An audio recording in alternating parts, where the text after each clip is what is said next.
By the way, the same is true for chocolate. No reminders, no conscious effort, nada. I think I have around 25,000 emails.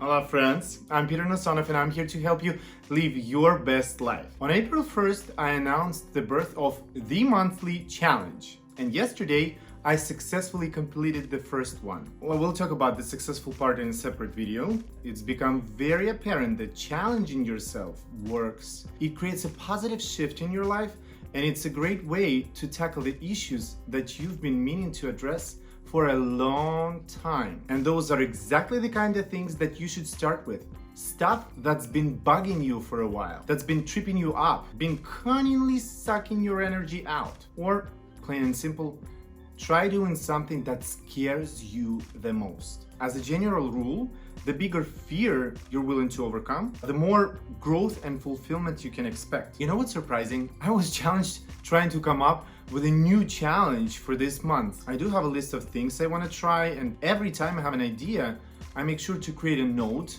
on my phone, but nothing feels like the right fit. So what did I do? I Googled. Of course, there are numerous articles with ideas for good habits. Let's go over a few of them. Drink water upon awakening. Already doing it. Eat healthy breakfast. I've been preaching about my green smoothies for years. Vitamins. Taken religiously. Meditate. Hello? I think I can teach meditation at this point. Exercise. I hope you joined one of my Insta Lives to exercise together. Walk 10,000 steps. I take 2-hour walks every single day once I'm done working, usually around 5 or 6 these days. Rain or shine, quarantine or not. Reading. I think I finished 4 or 5 books last month as a side effect, by the way, of the challenge that I was doing. You get the idea. Those habit lists made me feel good, like I'm on the right track.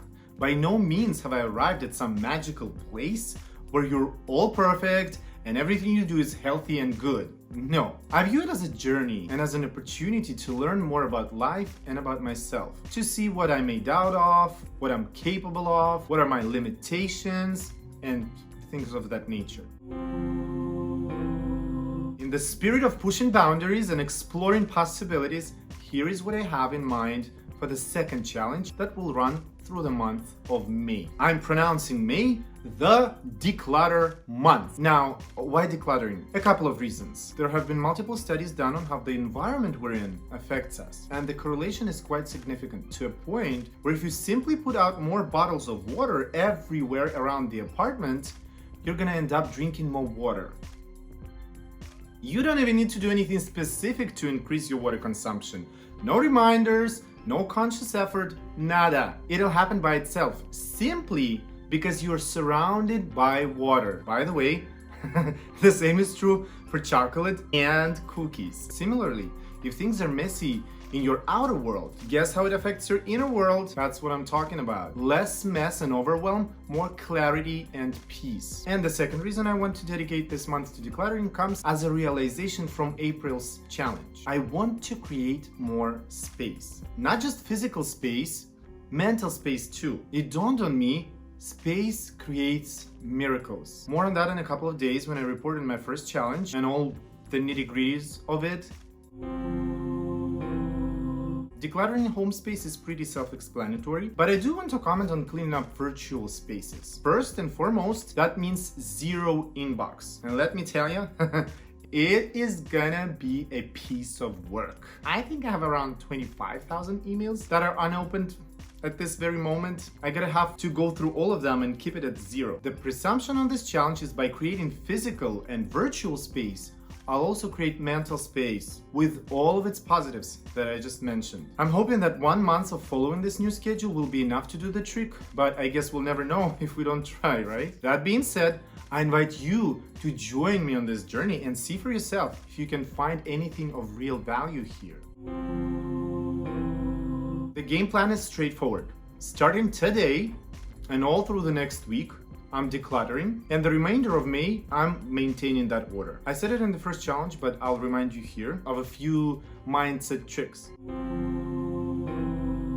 First, approach it as a game that you're choosing to play. The health inspection is not gonna come, check all your surfaces and lower your grade, okay? If you're in a hurry and you need to come home, quickly change into something new and run, then do it. No need to stress about it and hang every piece of clothing on a rack. Just throw and go. Make sure you take care of it when you get back home. Again, it's a game that you're choosing to play to keep everything clean and tidy for your own good. Second, this too shall pass. Tell yourself that it's not forever. It's only for 30 days and then you'll get back to normal and create the mess of your lifetime. Although, let's hope that your new normal will be better than your current one. And third, spread the word. Let people who might be affected know what you're up to and ask them to adjust accordingly. If you have a roommate or a partner who's messy, hopefully they'll be understanding. Of course, it's best if they support you, but don't put yourself into dependence from outside support. Recognize that first and foremost, you're doing it for yourself. And that's about it. As always, I'll be sharing my progress on Instagram, so